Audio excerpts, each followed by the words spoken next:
بسم الله الرحمن الرحيم. أيها الأحبة، السلام عليكم ورحمة الله وبركاته.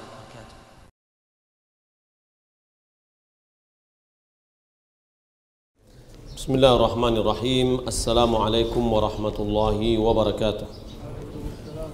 الحمد لله رب العالمين، والصلاة والسلام على أشرف الأنبياء والمرسلين وعلى آله وصحبه أجمعين.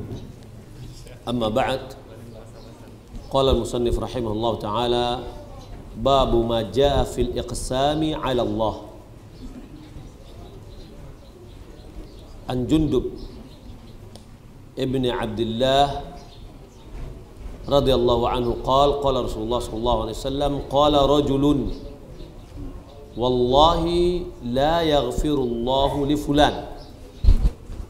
فقال الله عز وجل: من ذا الذي يتألى علي ألا أغفر لفلان إني قد غفرت له وأحبطت عملك. رواه مسلم. وفي حديث أبي هريرة أن القائل رجل عابد. قال أبو هريرة: تكلم بكلمة ubiqat dunyahu wa akhiratuh. Bab penjelasan tentang bersumpah atas nama Allah. Dari Jundub bin Abdullah, dia mengatakan Rasulullah SAW bersabda, seorang berkata, demi Allah, Allah tidak akan mengampuni si fulan, si A.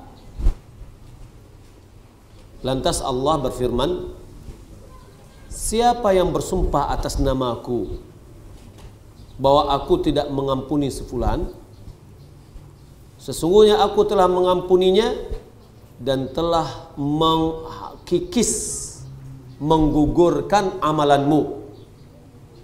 Rawahu Muslim. Dalam hadis Abi Hurairah, bahwasanya orang yang berkata itu seorang yang suka beribadah. Lalu Abu Hurairah mengatakan, dia berbicara dengan satu kalimat yang menghancurkan, yang membinasakan dunia dan akhiratnya, gara-gara satu kalimat. Bab ini pembahasan tentang bersumpah atas nama Allah. Bersumpah atas nama Allah terbagi kepada dua bentuk. Bentuk yang pertama, bersumpah yang membawa unsur kesombongan, takabbur wa tajabbur. yakni orang yang bersumpah ini mengangkat dirinya sehingga dia jadikan bahwa dirinya itu punya hak yang dia tuntut kepada Allah. Ya, hatta yaj'ala lahu 'ala Allahi haqqan, sampai dia menetapkan hak untuk dirinya terhadap Allah Subhanahu wa taala. Maka bentuk sumpah seperti ini munafin li kamali tauhid, kontradiksi dengan kesempurnaan tauhid. Waqad yunafi aslahu, barangkali boleh jadi dia bisa bertentangan atau kontradiksi dengan pokok dasar tauhid. Wa sahibhu mutawa'adun bil iqab alladhi jaa fi hadzal hadits, fi mithl hadzal hadits. Orang yang melakukannya terancam mendapatkan sanksi seperti yang ada di dalam hadis ini. Bersumpah atas nama Allah yang seperti ini, yaitu ayyahkuma bima ikhtarahu huwa minal hukum. Dia menetapkan hukum apa yang dia inginkan. Ya. Maka dia mengatakan, Allahu la yahsulu li fulanin kada. Demi Allah tidak akan didapatkan oleh fulan seperti ini. Ya, takabburan wa ihtiqaran lil akharin. Bentuk kesombongan dan meremehkan orang lain. Ya. Sehingga fayuridu an yaj'ala hukmallahi ka hukmihi ta'alliyan wa istikbaran 'ala Allah. An yaf'ala Allahu ma dhannahu huwa. Yani dia menginginkan hukum Allah itu seperti hukum dia. Ya. Dengan bentuk kesombongannya, Allah harus melakukan apa yang diinginkannya. Nah, gitu. Dia akan mengatakan, orang itu gak akan mendapatkan begini. Wallahi orang itu tidak akan begini. Seakan-akan dia telah menetapkan satu hukum yang diinginkannya terhadap Allah Subhanahu wa Ta'ala, yang bisa dilakukan oleh Allah sesuai dengan keinginan dia. Ya. Fahada ta'alli wal istikbar naw'u tahakkumin fi amrillahi wa fi'lih.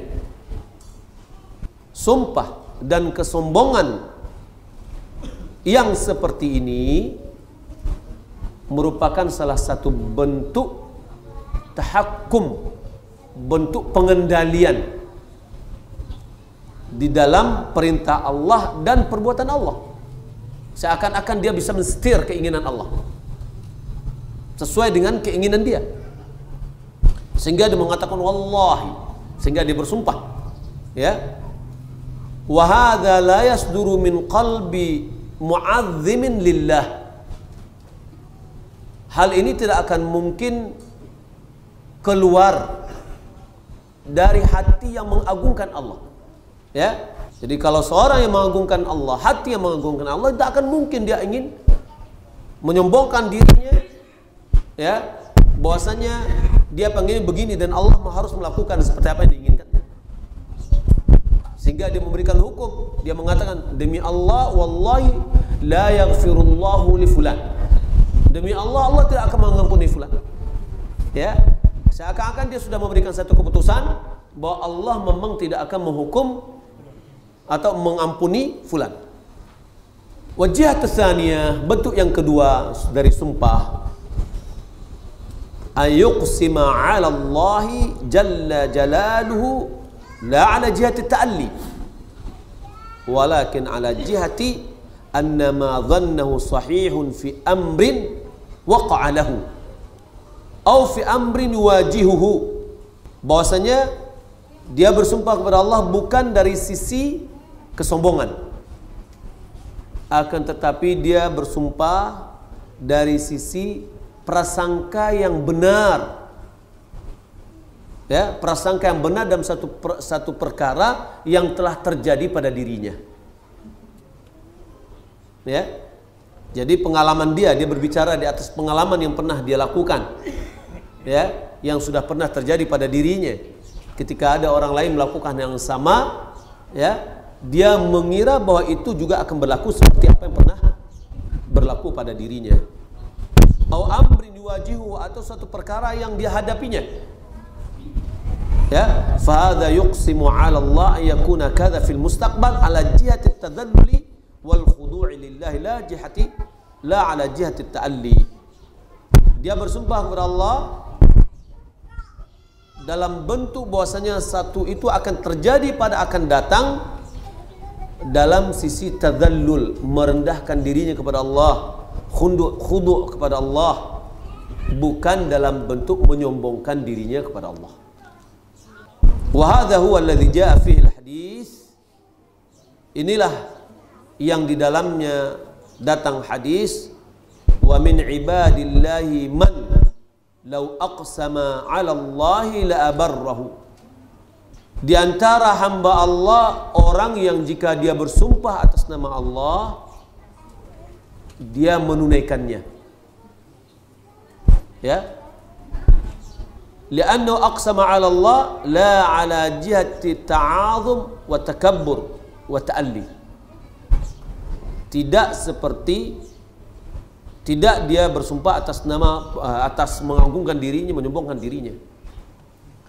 Seperti seorang sahabat, seorang yang akan dikisos, giginya akan dicopot, lalu dia mengatakan, demi Allah giginya tidak dicopot.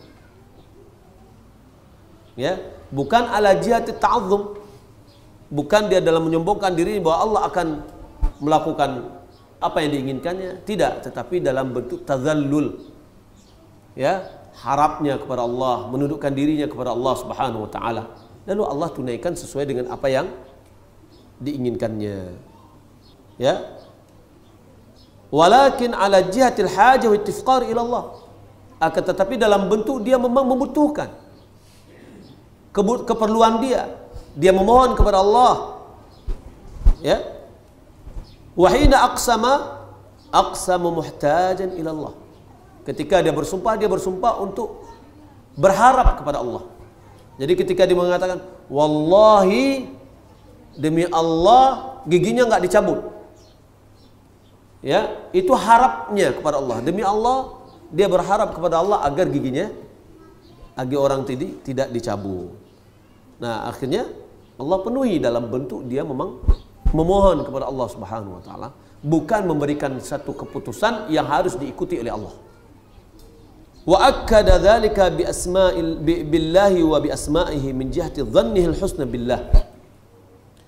Dia pertegas lagi dengan nama Allah, dengan nama-nama Allah dari sisi husnudzannya kepada Allah Subhanahu wa taala. Fahadha jaizun. Sumpah yang seperti ini boleh. Ya. Misalkan ada seorang melakukan satu kesalahan, tapi dia berharap jangan dia dihukum dengan kesalahannya itu. Lalu dia bersumpah dengan harapan Allah tidak menghukumnya. Ya. Nah, ini boleh. Bukan dalam bentuk bahwa Allah menjalankan keinginannya. Ya, sesuai dengan keputusannya. Wa min ibadillahi man law aqsama 'ala Allah la abarrahu. Di antara hamba Allah kalau dia bersumpah Allah akan memenuhinya. Li'annahu qama fi qalbihi min al-'ubudiyyah lillahi wadh-dhulli wal khudu'i ma ja'ala Allah jalla wa 'ala yujibuhu fi su'alihi wa yu'tihi talabatahu wa raghbatahu. Ketika dia bersumpah di dalam hatinya ada ketundukan kepada Allah, penghambaan diri kepada Allah, khudu'nya kepada Allah, yang menyebabkan Allah Subhanahu wa taala memenuhi permintaannya, memberikan permohonannya dan keinginannya. Wa ammal halul ula, adapun bentuk yang pertama, wa ya halatu mutakabbir mutaraffi' alladhi yadhunnu annahu balagha maqaman bihaythu yakunu fi'lu Allah tab'an li fi'lihi fatakabbara wa ihtaqara ghayrahu fa hadha at-tafsil yattadih ma jaa fi hadzal bab min al-hadits. Dia katakan bahwa berbeda dengan yang pertama. Yang pertama itu dia bersumpah dalam bentuk menyombongkan dirinya, tarafa', mengangkat dirinya dengan prasangka bahwa dia sudah sampai kepada satu kedudukan di mana Allah melakukan apa yang diinginkannya, sampai dia di mana perbuatan Allah mengikuti keinginannya. Ya, maka dia sombong dan merendahkan orang lain. Ya, penjelasannya akan lebih jelas dengan kita memberikan keterangan terhadap hadis ini. Di mana hadis Jundub bin Abdullah, ada seorang yang dia mengatakan demi Allah tidak akan mengampuni orang itu. Lalu Allah Subhanahu wa taala mengatakan, siapa orang yang bersumpah terhadap diriku bahwasanya aku tidak mengampuni li fulan? Di dalam keterangannya bahwa orang yang mengatakan tadi itu adalah orang soleh. Dia memberikan hukum kepada orang yang toleh, orang yang bermaksiat. Ketika dia melihat ini sekian kali dosa dia lakukan, dia sehati bertambah lagi, lalu dia katakan, wallahi anda tidak akan diampuni Allah. Ya, ketika dia mengatakan begitu, ya dia menganggap meremeh bahwasanya dirinya yang lebih tahu tentang kondisi orang ini. Disinilah itu adalah takabbur wa tarafu', mengangkat dirinya, menyombongkan dirinya, membanggakan dirinya, Ya. Sehingga ketika orang soleh itu mengatakan demi Allah, Allah tidak akan mengampuni fulan, bahwasanya fulan ini adalah orang yang fasik, orang yang sering melakukan maksiat, lalu dia bersumpah mengagungkan dirinya, dia mengira bahwasanya dengan ibadahnya kepada Allah dia sampai kepada satu titik, ya, satu kedudukan di mana dia bisa mengendalikan keinginan Allah, perbuatan Allah, ya, bahwasanya Allah tidak akan menolak permohonannya, permintaannya. Apa yang dikatakannya tidak mungkin Allah menolaknya karena dia sudah sampai kedudukan tertentu. Atau dia mengira bahwasanya dia bisa bertindak semena-mena terhadap makhluk. Ya. Hal ini adalah bertentangan dengan hakikat ubudiyah, hakikat ubudiyah. Hakikat dalam menghambakan diri kepada Allah, di mana hakikat itu adalah tadzallul lillah, menundukkan dirinya, menundukkan hatinya, khudu' kepada Allah. Maka Allah Subhanahu wa taala aqabahu, Allah menghukumnya, memberinya sanksi. Ya, Allah berfirman, "Man dzalladzi yata'alla 'alayya?" Siapa yang orang yang berkuasa untuk bersumpah atas nama diriku? Ai yata'azam wa yatakabbar 'alayya wa yahlif 'alayya. Siapa yang menyombongkan dirinya kepadaku? Yang dia bersumpah atas namaku, ya. Lalu Allah mengatakan, "Alla aghfira li fulan," agar aku tidak mengampuni si A.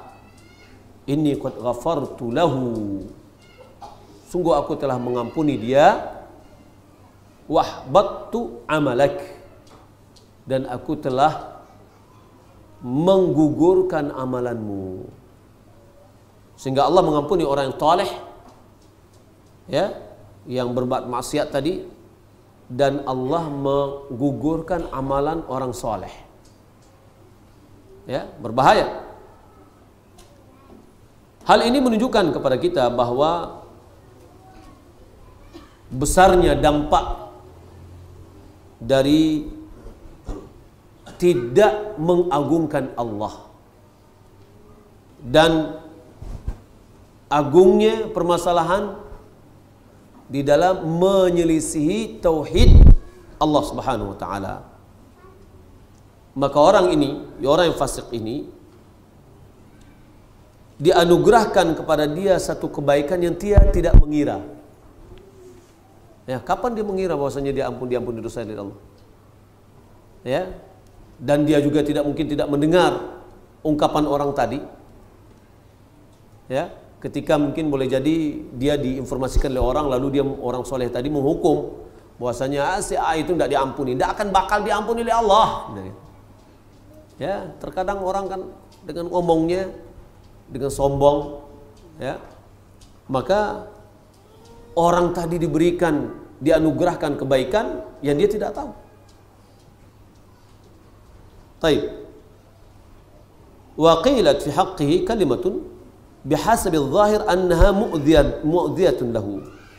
Diucapkan satu kalimat pada hak orang tadi yang bermaksiat tadi, secara zahirnya itu menyakiti dia. Ketika divonis bahwasanya dia tidak diampuni, itu ada satu kalimat yang menyakitinya. Wa anna fiha min al-ihtiqari wal izdira lahu ma yaj'alu fi di'atin bainan nas. Yang mana dalam kalimat itu seakan-akan adalah menghinakan diri orang tadi, menghinakannya, menjadikannya dia adalah seorang yang tidak bernilai di tengah manusia. Ketika dikatakan tidak mungkin itu, ya, diikuti dengan ucapan sumpah kepada Allah Subhanahu wa taala, haitsu syahida 'alaihi hadzal salih, bahwasanya orang yang saleh ini memberikan vonis kepadanya bahwa Allah tidak akan mengampuninya, maka kalimat ini telah menyakitinya, telah mengganggunya. Ya, fiha maslahatun 'azimatun lahu. Dalam kalimat ini dia mendapatkan keberuntungan, ya, yang agung, di mana dengan kalimat tadi Allah mengampuni dosanya, ya, sementara dia tidak tahu. Nah, di sini Syekh dalam pembahasan ini dia katakan anna minal ibtila wal idza lisyakhs ma yakunu a'zama asbabil khairi lahu. Ada di antara cobaan, ujian, gangguan terhadap dia itu merupakan sebab yang agung untuk kebaikannya. Falaysa al-ibratu bi ihtiqarin nas wala bi kalamihim wala bi idzaihim wala bi tasnifihim linnas bal ibratu bi haqiqatil amri bima 'inda Allah. Permasalahan bukan dinilai dari sisi meremehkan orang, bukan dalam sisi perkataannya, bukan dalam sisi gangguannya, bukan sisi untuk mengotak-ngotak orang, akan tetapi al-ibrah adalah dari sisi hakikat permasalahan itu di sisi Allah Subhanahu wa taala. Boleh jadi orang menganggap itu ada kalimat yang tidak bernilai sebagaimana dinasihatkan oleh Nabi sallallahu alaihi wasallam kepada siapa? Dalam hadis Arba'in kepada Mu'adz, "Thaqilatka ummuk." Ketika dia mengatakan, apakah kita akan disiksa oleh setiap ucapan yang kita ungkapkan, kita katakan? Lalu Nabi sallallahu alaihi wasallam mengatakan, ibumu kematian anaknya. Ya, bukankah seseorang itu akan disungkurkan ke dalam api neraka disebabkan oleh hasil panen yang dihasilkan oleh lidahnya? Ya, terkadang seorang itu dengan ungkapan yang dia tidak perhatikan, terkadang itu adalah nilainya, dia anggap itu adalah remeh, tetapi itu akan bisa membawanya ke dalam api neraka. Maka di sini perlu kita perhatikan dengan sebaik-baiknya. Terkadang kata-kata yang tidak bernilai bagi kita, tapi di sisi Allah Subhanahu wa taala azim. Ya, sangat besar sekali. Maka oleh karena itu semua hamba adalah mengagungkan Allah, tunduk kepada Allah, ya. Apalagi dalam permasalahan ini, terkadang ketika kita yang sudah diberi nikmat oleh Allah untuk mengikuti sunnah, mengikuti tauhid, ketika kita bersikap dengan orang yang belum mendapatkan hidayah, terkadang kita sering cepat panas, ya, diskusi malahan, ya. Ini perlu kita kesabaran, sabar dalam berdiskusi. Diskusi dengan orang itu bukan tujuan kita untuk malah menang kalah, itu namanya mira dan dilarang walaupun kita benar. Tapi diskusi kita itu wajadilhum billati hiya ahsan, diskusi dengan dia dengan cara yang baik, guna adalah untuk menyampaikan kebenaran. Bagaimana kebenaran itu bisa mereka pahami?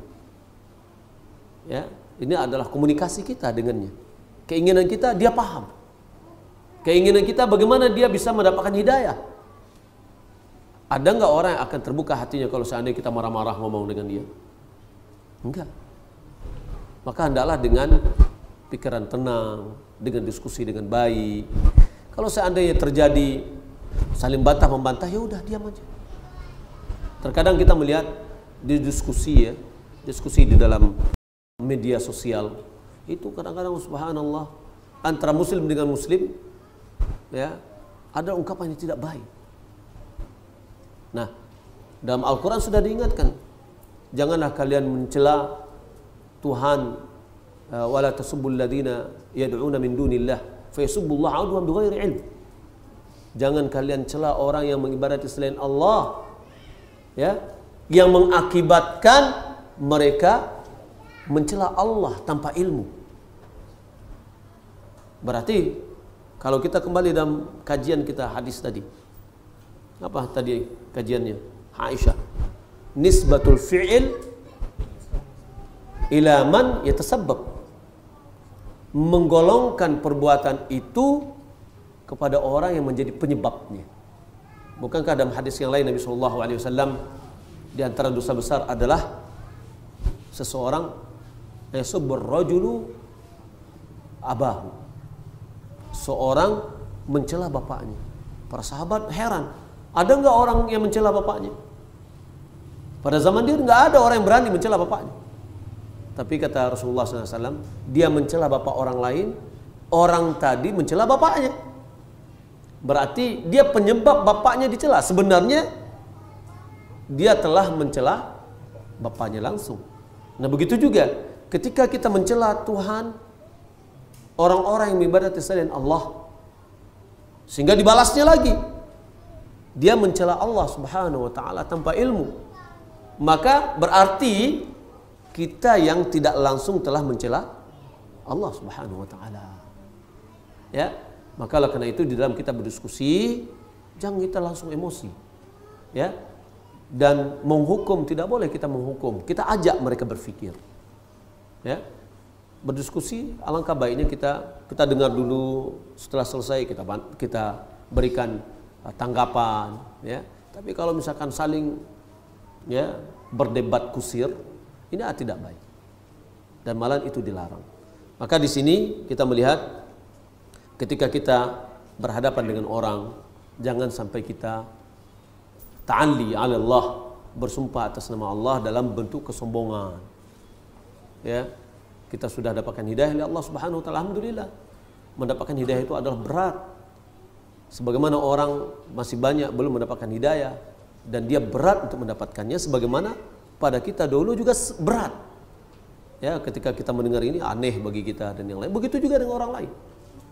Maka mari kita mengambil hikmah dari pelajaran ini, bahwasanya orang yang bersumpah atas nama Allah dalam bentuk kesombongan dan meremehkan orang lain, ini adalah bagian dari bentuk kontras, ya, dengan kesempurnaan tauhid, dan boleh juga akan bisa bertentangan dengan pokok dasar tauhid. Wallahu taala alam. Mudah-mudahan kajian pendek ini bermanfaat. Silakan kalau ada yang mau yang didiskusikan. Kalau ada di keluarga kita melakukan syirik seperti perdukunan dan jimat, kita pertama berdakwah itu cari triknya. Dalam menyampaikan ada saatnya kita menyampaikan, ada saatnya kita tidak menyampaikan. Ya, jangan setiap hari aja. Ya, tapi kasihkan dia dasar. Berbicara dengan dia tentang akhirat, berbicara kepada dia tentang apa penyebabkan surga, apa menyebabkan kita terhalang dari surga, menyebabkan kita masuk api neraka. Ya, diberikan kepada dia motivasi akhiratnya. Nah, sehingga muncul semangat agamanya. Nah, kalau seandainya kita belum bisa memberikan penjelasan tentang sebab dan belum menjelaskan tentang apa itu syirik dan bagaimana bentuk syirik, nah ini akan dikatakan, jangan lakukan itu syirik itu. Dia tidak tahu apa itu syirik. Maka perlu kita sampaikan pelan-pelan. Ya, jangan kita beranggap sudah dijelaskan, dia sudah ngerti. Saya sudah sampaikan kok. Ya, tapi perlu penjelasan. Ya, dengan lembut. Wallahu a'lam. Apalagi ini keluarga kita. Kita pengen keluarga kita selamat dari perbuatan syirik. Maka adalah kita sampaikan dengan sebaik-baiknya. Apa dalil menyatakan menyentuh orang kafir membatalkan wudu walaupun sama jenis? Enggak ada dalil. Ya. Dan bagaimana aurat muslimah terhadap wanita kafir? Syekh Ibnu Utsaimin, juga Syekh Ibnu bin Baz, dia mengatakan bahwa sama auratnya wanita dengan wanita lain. Afwan, di luar tema Ustadz, apakah boleh seorang wanita haid membaca Al-Quran atau menghafal Al-Quran karena setiap 2 kali seminggu dia harus nyetor hafalannya? Boleh. Yang tidak boleh itu adalah menyentuh Al-Quran. Sehingga Syekh Albani dalam fatwanya dia katakan bahwa wanita yang mau baca Al-Quran adalah dia pakai sarung tangan, ya, kalau enggak dia tidak menyentuh langsung. Dan ini telah kita pelajari di dalam bab haid dahulunya. Untuk membaca Al-Quran, mengulang hafalannya boleh. Dahulu waktu di sekolah saya pernah merasa sombong karena saya merasa paling pintar dan merendahkan teman yang lain. Dan sekarang saya sudah tamat. Apakah Allah masih menghukum saya, Ustadz? Bertobat kepada Allah Subhanahu wa taala, ya, dari perbuatan itu, apalagi kita kurang paham. Di tempat lain ada guru yang suka mengancam muridnya. Misalnya, kalau tidak siap PR-nya maka hukumannya begini dan begitu, sehingga si anak menjadi stres. Pertanyaan, bolehkah hal yang di atas itu? Iya, Jangan. Ya, coba kita balikkan. Gurunya didesak oleh kepala sekolah. Tanggal sekian harus selesai, tanggal sekian harus selesai. Didesak terus. Nggak akan bakal dia buat. Yakinlah, nggak akan bakal dia buat. Karena pikirannya sudah suntuk, ya, dan tidak bisa dipikir. Contoh lagi, coba anak kita ketika kita mengajarnya matematik, lalu kita salah-salahkan, kamu mana otakmu? Kemana? Ya udah hilang otaknya. Ya, tapi coba diberikan motivasi, senang. Makanya sekarang metode dalam pendidikan, bagaimana anak itu senang. Ya, kalau dia senang, rileks, semuanya akan dicerna dengan baik. Ya, tapi kalau setiap hukum, udah anak itu udah hantu, udah takut duluan. Wah, ini saya akan dihukum si A nanti, bapak ini, ibu ini. Akhirnya anak itu sudah stres dulu, tidak akan bakal dia bisa memahami, ya, dan menghafal pelajaran yang akan diajarkan. Maka oleh karena itu sekarang, ya, perlu kita memberikan suasana yang nyaman kepada anak-anak, dan guru berkewajiban untuk menjadikan lokalnya, suasananya nyaman, baik dekorasinya, ya, atau cara berkomunikasi dengan anak. Komunikasi itu apa? Ya, ini menyampaikan pesan. Bagaimana pesan kita ini bisa dipahami. Merugi guru udah merepet dari A sampai Z, tapi anaknya nggak ada paham sedikit pun. Ya, maka oleh karena itu dengan cara yang baik. Ya, nah ini kalau seperti ini adalah gurunya yang tidak benar. Dia harus belajar dulu. Memang seorang guru dia harus mempelajari tentang ilmu kejiwaan anak, ya. Kemudian bagaimana anak itu jadi senang. Ya, maka jangan selalu dihukum-hukum seperti itu. Ya, anak itu malahan dengan motivasi dia akan tertarik. Ya. Coba lihat bagaimana Nabi SAW, Umar bin Khattab, dan ini juga telah pernah kita pelajari di dalam bab Kitabul Ilm. Ketika Nabi SAW ada dalam Al-Quran disebutkan satu pohon, perumpamaannya adalah perumpamaan orang mukmin. Apakah pohon itu? Sahabat tidak ada yang menjawab. Lalu disebut oleh Nabi itu adalah nakhlah. Ibnu Umar yang meriwayatkan hadis itu dia mengatakan fawaqa fi qalbi annaha nakhlah. Terlintas pada pikiranku, pada hatiku, dia adalah nakhlah. Tapi dia malu karena bapaknya samping dia. Orang-orang dewasa senior semuanya ada. Ya, sehingga dia tidak berani. Ketika di rumah dia sampaikan ke bapaknya, saya tadi itu ada terlintas pada pikiran saya, jawabannya nakhlah. Apa kata Umar? Kenapa kalau Anda sebutkan itu sangat besar sekali kebanggaan saya, katanya. Bukan dikata, kenapa kamu nggak ngomongin itu tadi? Enggak. Itu kan ketika dia ngomong, kenapa kamu tidak ngomong? Itu kan hukum jadinya. Tapi ketika dia memotivasi, kalau Anda ucapkan itu akan menjadikan satu kebanggaan bagi saya. Nah, itu adalah motivasi. Nah, jadi menyikapi ini harus kita sikapi dengan cermat. Ya, maka oleh karena itu janganlah guru yang selalu mengancam-ancam muridnya. Nanti kalau PR nggak selesai, ya, nanti akan dihukum dengan 2 kali lipat atau 50 kali lipat. Wah, ini kadang-kadang gurunya semakin berani 100 kali lipat.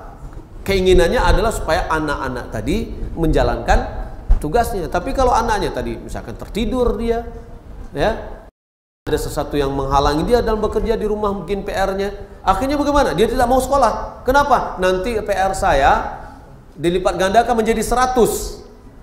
Akhirnya anak itu nggak mau sekolah. Nah, ini harus kita hindari seperti ini. Jangan kita berikan beban-beban seperti itu. Bagaimana hukumnya kita bersalam dengan orang Syiah? Pada satu hari kami datang ke rumah Syekh Abdul Muhsin Abbad, dan pada saat itu ada Syekh Abdul Razak. Di dalam pertanyaan ditanyakan, apa hukumnya kalau seandainya orang Syiah bersalam kepada kita? Kata Syekh pada saat itu jawab salamnya. Kata Syekh Abdul Razak, dia mengatakan, saya mendapatkan riwayat dari Imam Ahmad bahwa tidak boleh menjawabnya. Lalu diomongin oleh Syekh, enggak, jawab salaman. Ya, jadi Syekh melihat keumuman, ya, keumuman hadis. Kalau kita tidak menjawabnya, mungkin kalau seandainya kita memiliki ini kembali kepada kemaslahatan, yakni sikap hajar, yakni mengisolir orang yang sesat ketika sikap boikot kita, sikap kita mendiamkannya bisa bermanfaat. Wallahu a'lam. Apabila kita sudah biasa sholat tahajud malam, di satu hari ketiduran sampai jam 7 pagi, apakah boleh kita mengqada subuh dan tahajud di waktu duha? Bagaimana terlewat 2 atau 3 hari berturut-turut? Pertama, kita telah mempelajari bahwasanya Nabi SAW pernah terbangun siang dalam satu perjalanan, di akhir malam tertidur semuanya, baru beliau bangun setelah terasa terik matahari, berarti sudah siang, ya. Lalu beliau berangkat dari tempat tadi, kemudian beliau berwudu, kemudian mengerjakan sholat. Maka tetap kalau kita terbangun siang, tetap sholat subuh kita dilaksanakan, ya.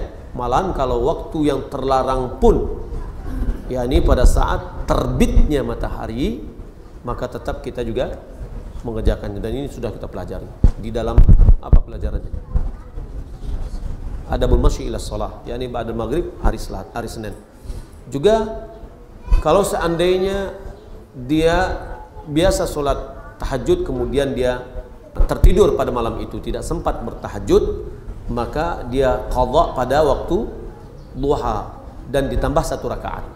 Kalau seandainya biasanya tahajudnya adalah 5 rakaat dengan witir, maka siangnya adalah 6 rakaat. Kalau biasanya pada malam hari itu adalah 11 rakaat, maka duhanya adalah 11 tambah 1, sehingga tidak ada witir pada sholat siang.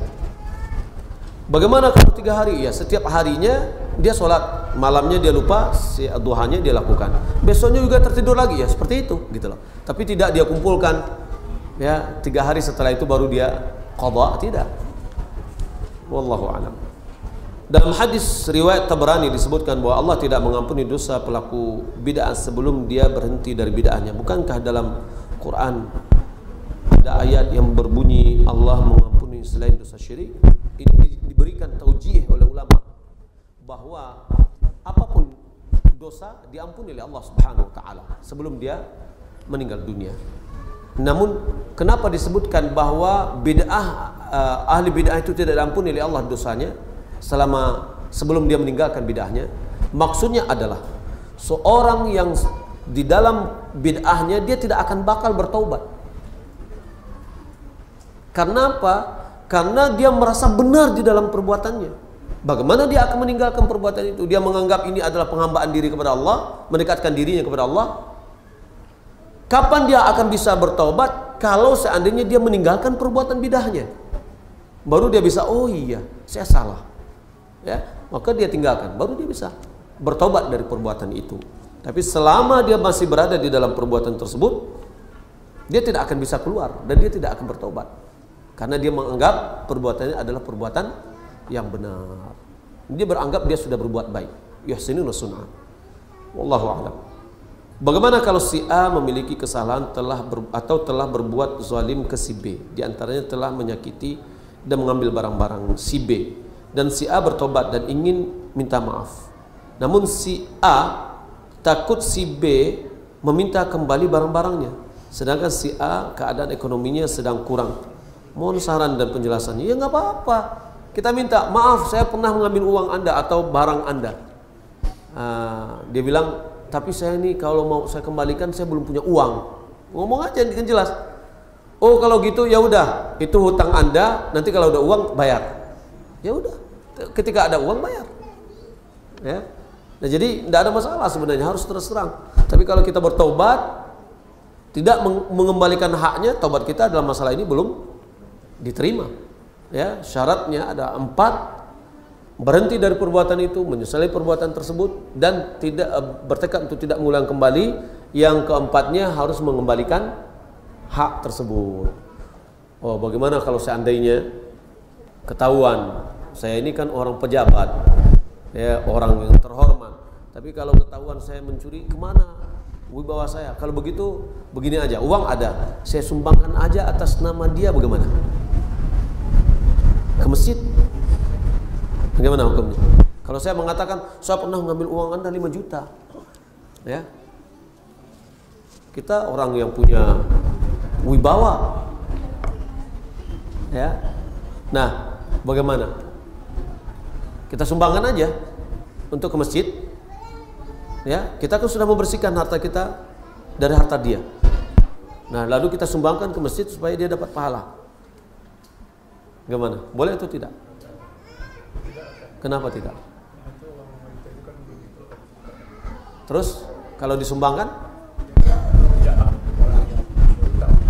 Nah, kalau dia sumbangkan, pertama dia belum menunaikan haknya.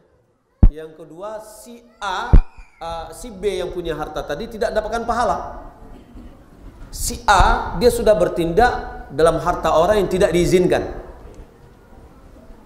Kecuali kalau seandainya orang tadi tidak tahu lagi di mana pucak hidungnya. Ya, entah kemana dia dihubungin nggak tahu, keluarganya nggak tahu.